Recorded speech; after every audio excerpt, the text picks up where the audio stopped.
These are times when UFC Underdogs completely destroyed UFC champions to claim their belts. Don't we all get a thrill when a dominant champion bites the dust and empires crumble? Of course we do, especially when the fighter who dethrones the champion is a huge underdog. And today we're going to be looking at 8 champions who suffered this exact fate, starting with Kamaru Usman, whose reign got destroyed by not only a massive underdog, but also by one of the luckiest shots in UFC history. When Leon Edwards fought Kamaru Usman for the first time in their careers in 2015, he was thoroughly dominated, but that defeat lit a fire in him, inspiring him to a 10-fight and 7-year unbeaten run in the division, the highlight of which was the first title fight against Usman at UFC 278. Heading into the fight, Usman was the pound-for-pound king on a 15-fight winning streak, so naturally he was a massive favourite. Not only that, Usman was also oozing with confidence. He's a very, very tough individual, but he hasn't lost because he fought me. You know, I made him better, and he went out there and he started wrestling. But when he fights me again, he's gonna realize that that wrestling was all for nothing. Edwards was quieter, as most underdogs usually are, but he still spoke with confidence whenever he got the opportunity. You cannot finish me, champ. Trust me. You got it in you, bro. I didn't hear you. What'd you say? You can't finish me. I can't finish you. Nope. Give me 30 more seconds in the first fight and I would have finished you, correct? Shut up. No, you wouldn't. You forgot? You wanna watch the replays? You held me for 2 rounds. I watched it. You wanna watch the replays? I held your hand and I was beating the side of your face in.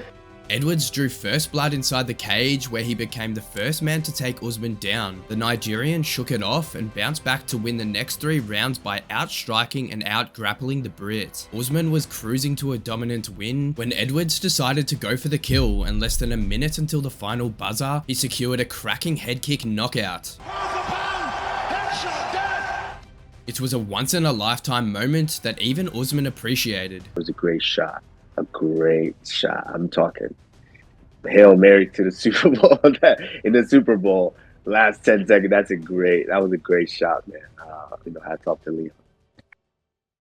Unfortunately, not everyone felt the same way Usman did. Many called the win a fluke until Edwards won their rematch at UFC 286 comfortably and silenced his critics. I think just proved that how much I've improved, right, over the years. I wasn't able to show my performance in Utah because altitude. I think that showed now that altitude played a big part in my performance, you know. And yeah, but like I said, Kamaru's a tough opponent. He's got a great team behind him. But it's true, like I said, believe it's my time. After securing the belt, Edwards defended it twice against Usman and Covington, 2 of the best welterweights on the planet. In his 3rd title defense, Edwards took on Belal Muhammad at UFC 304, where no one expected what was about to happen next. Thank you, bro. Tomorrow, bro. The 2 first fought in 2021, where Edwards had the better of the exchanges before an eye poke ruled the fight a no contest. Heading into the rematch, Edwards thought Belal was no match for him. Yeah, not bro. Yeah, you know that. You know that. Too slow, too small, too slow. The range is too. You get knocked out. End of. You know, Bieber or like the GSP. It's Belal. You know what I mean? So it's like. Despite being a sizable underdog, Muhammad promised to put a beating on Edwards. July 27th, I'm gonna be the best form that I've ever been. And that's gonna be your worst nightmare. Nobody believed in Belal until he went out there and dominated Edwards, outstriking him and outgrappling him for 3.5 rounds to win the belt by a unanimous decision. Edwards said he was feeling off because of the timing of the fight, which took place at 5 AM in Manchester, England. My body just felt tired, you know. From round 1, all week I've been feeling I'm just tired from the timing. But as far as Belal was concerned, he was just happy to prove his doubters wrong. I don't need the world to believe in me. I don't need anybody to believe in me. We don't need applause. We know how good we are. We know what we're capable of doing. And now we're the world champions. Defeats are certainly a tough pill to swallow, especially for those who have a habit of consistently winning. But for some, like Ronda Rousey, a defeat can be more than just a setback. It can be enough to send them to the lowest of lows. Before Rousey met Holly Holm at UFC 193, she was regarded as the scariest woman in MMA, who decimated opponents with judo throws and armbars for years, so she was naturally favoured to take down the rising superstar Holly Holm too. Heading into the fight, there was a ton of animosity between the two, with Rousey saying that she was the better striker, despite Holm being a multiple-time boxing and kickboxing champ. She's a 19-time boxing world champion, not MMA world champion, and I believe that I'm better than every other girl in every area of MMA. MMA striking is different, and I think I'm the best at it. The pre-fight face-off was intense, with Rousey later calling Holm a fake sweet person.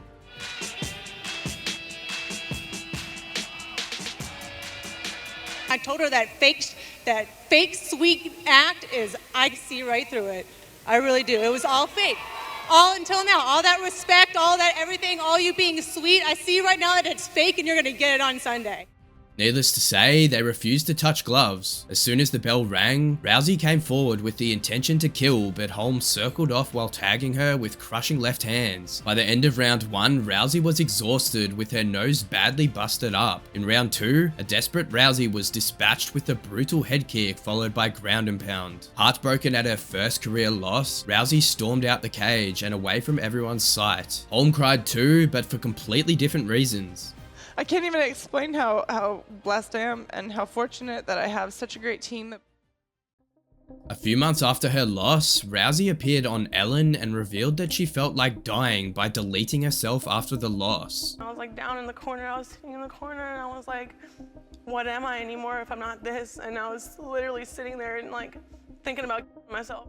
Almost a decade later, Rousey claimed that she was already badly concussed before the Holm loss, insinuating that she would have beaten Holm if she was 100%. I was just trying to make it look like I wasn't hurt, but I wasn't there cognitively. I couldn't think as fast. I couldn't judge distance, and just from that one fight, everybody felt like, oh, she's a fraud.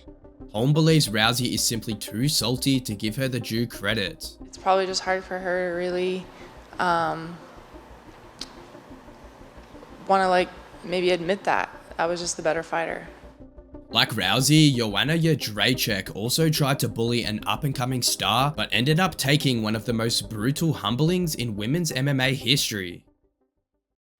From 2013 to 2017, the Polish legend was regarded as the best strawweight in the world and an honorable champion who had 5 title defenses by 2017. But somewhere along the lines, the champ's evil side started to take over, and heading into her title defense against Rose Namajunas at UFC 217, all hell broke loose. Knowing that Namajunas, a plus 500 underdog, had a history of mental health struggles, Joanna thought getting in her head was going to be a cakewalk. I think this press conference is a little bit too much, and after the second face-off, she's going to be more stressing out about our fight on Saturday. So I think you cannot be the champion because you just can't do this. You can't deal with the media. You cannot deal with the pressure. It's too much for you. When trash talking failed, Joanna went a step further and unleashed the Boogie Woman. Boogie Woman is coming tomorrow! And she doesn't know what's coming! Namajunas was super chilled leading up to the fight, but once she stepped into the cage, she turned into an absolute beast as she dropped the champ twice and made her tap out to a flurry of strikes. There's the tap. That's it! It's over! Unbelievable! Joanna took it on the chin and congratulated her opponent for doing the unthinkable. I never take fights personal and I'm not emotional. When I'm fighting, everything went so smooth during this camp. It was very long camp. For 13 weeks I was training with American top team. You know, just big surprise, and this is what happens. Big congrats to Rose. However, she later blamed the loss on a bad weight cut. Like I said, the punches were not hard, but she KO'd me and the fight was over. And, you know, Rose is a champion. I have so much respect to her, but I lost not because I was cocky, because I was not cocky or arrogant, you know, but because of the terrible weight cut. Namajunas was commended for staying calm despite her opponent's nasty jabs, which would have rattled most fighters, but Thug Rose couldn't care less. All the negativity that I felt coming from her, it just reminded me of where I came from, you know, and you know, I wasn't gonna let that shut me down, you know, and that's why. You know, she's a, you know, awesome fighter and stuff, but I've dealt with a lot worse in my life. The two eventually rematched at UFC 223, where Namajunas scored a dominant decision win to put an end to the rivalry. It's clear that underestimating challengers can be a huge mistake, and Aljamain Sterling learned this the hard way when he chose to overlook a rising superstar and ended up losing everything he'd worked so hard for. Entering UFC 292, Sean O'Malley was a mentally undefeated prospect who many thought was fighting cans to pad his record. Even the champ thought he was weak. My thoughts on Sean O'Malley is that fucker is frail. Frail. You think if I could take down a short, stocky guy like Henry, who's actually a gold medalist and has good takedown defense, what am I going to do to Sean O'Malley? Like, let's be honest here, guys. Like, yeah, he's been promised the title shot. He opted not to take the title shot and gave Henry a chance to come back and chase history. I beat Henry. Now there's no more running. To be fair to Sterling, he had his reasons to be mad at O'Malley because just 3 months before facing the young gun, he had successfully defended his title against Henry Cejudo. The UFC, especially Dana White, literally forced him into a quick turnaround, and he was pretty annoyed with it. I guess Daddy Dana's letting him out the playpen and allow him to come play with the big boys. So it is what it is. Sterling's motive was to derail O'Malley's hype train in the worst ways of possible, but unfortunately, he let his rage and emotions get the better of him. At UFC 292, O'Malley was untouchable. He moved around slickly to avoid takedowns and cracked his opponent on counters, one of which he landed clean on Sterling's chin in round 1. Sterling dropped like a sack of potatoes and was squished with ground and pound moments later. Round 2, Sterling on it.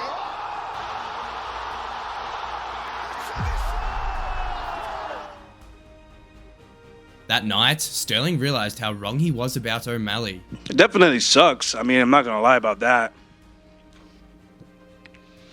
There was a lot coming into this fight. You know, the quick turnaround, everything.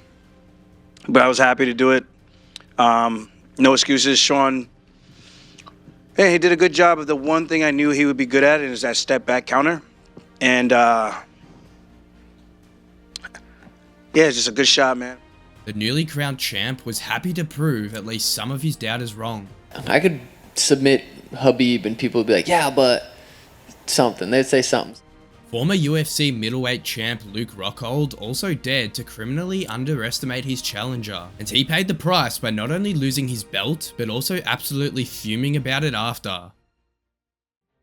At UFC 199, Luke Rockhold was all set to rematch Chris Weidman for the middleweight title, but when Weidman pulled out due to injury, the UFC offered Michael Bisping a shot at the belt with just 2 weeks to prepare. Since Rockhold had already beaten Bisping a few years ago and fairly comfortably, he was expecting a walk in the park in the rematch as well.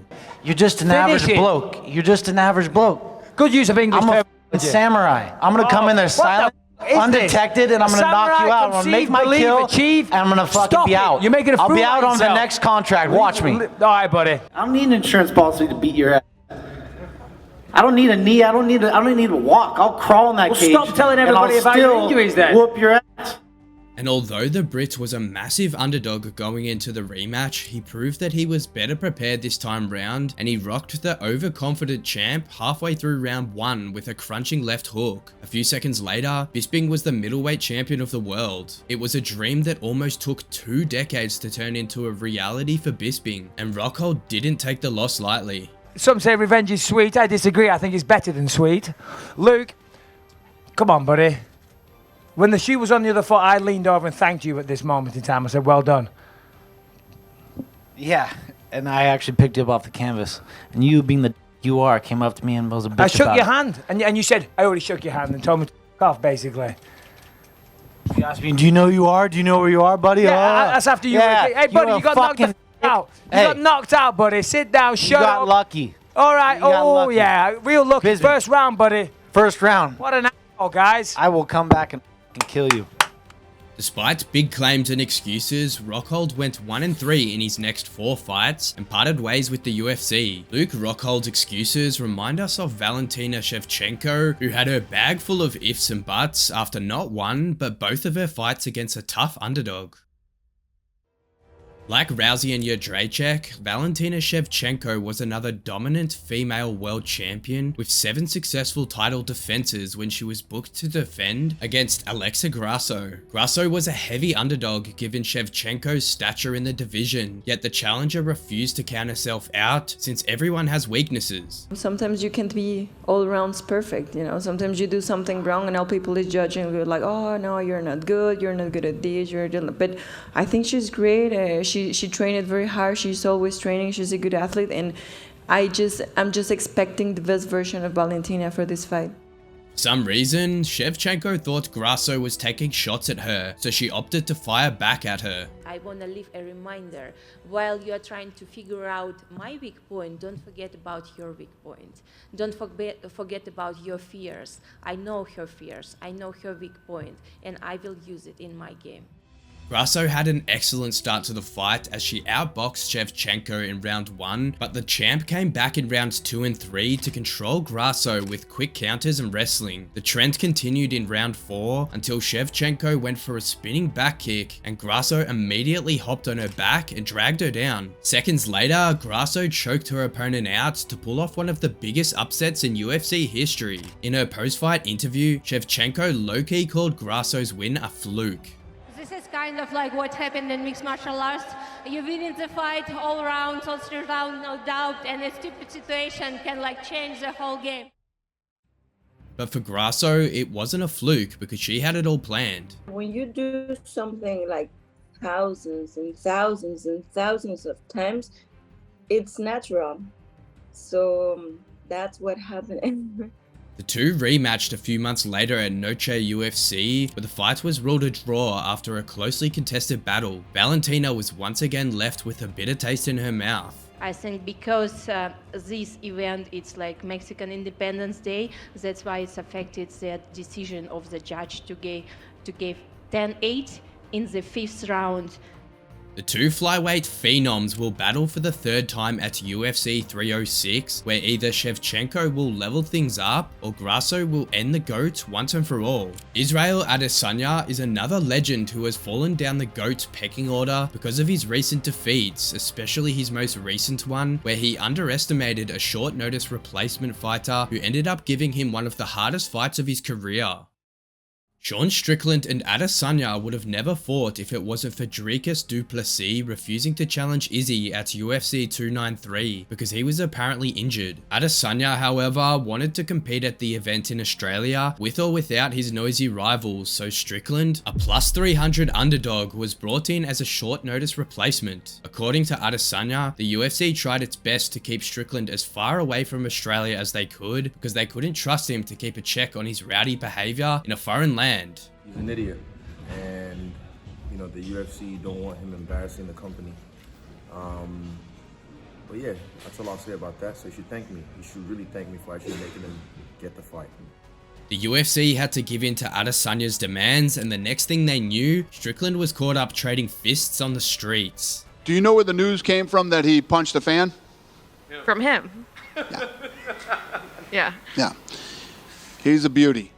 Strickland wasn't only going wild on the streets, he also went in on the champ during the press conferences. You know what? You know what, man? The moment I post a video of me off my dog, they will put some credibility to that. And puppy porn, man. I had to double check that shit just to make sure it was legit. And it was legit. Adesanya was so mad at Strickland that he wanted to inflict a serious amount of pain on him. I could have gone deep. I could have stooped to his level. Could have gone low. I could have gone limbo. Could have gone deep on the whole neo stuff. Him killing a dog, all this kind of stuff. But I was like, there's no point. Like, I'm glad, again, I have smarter people than myself around me because I knew what I wanted to do, but I got reassurance from my coaches that it doesn't matter what happens there. All that matters is the fight. And he knows he's outgunned and outmanned in this one, so he's going to try and stoop low, and he went deep. And the worst thing he did was bring up my dead homie. And I'm going to go John Wick on this man. Heading into the fight, the odds were heavily stacked in favor of Adesanya, but when the cage door closed, Strickland blew everyone out of the water by knocking Adesanya late in round 1. For the next 4 rounds, Adesanya was the nail and Strickland was the hammer. After 5 rounds of war, Strickland pulled off one of the biggest upsets to win the middleweight title by a unanimous decision. Strickland was over the moon for about a minute, but then his feelings died down. To be sitting up there with that belt, tell me about it. I mean, I'm pretty much over it now, guys. It was exciting for like a month, a minute. None of this would have happened if Adesanya wasn't slow, according to Dana White. Israel looked like he was in slow motion. Izzy's coach also thought that if his pupil had fought at the best of his abilities, he would have beaten Strickland fairly easy. I think Sean's a great fighter, and I never once thought that Sean wasn't capable of beating Israel. But I thought if Israel performed to the fullest of his capabilities, it would be a very hard fight for Sean. Truth or excuses? So these were times when underdogs destroyed champions. Which upset did you see coming? Let us know your thoughts in the comments. If you enjoyed the video, be sure to check out times where cocky UFC fighters got destroyed and humbled by their opponents.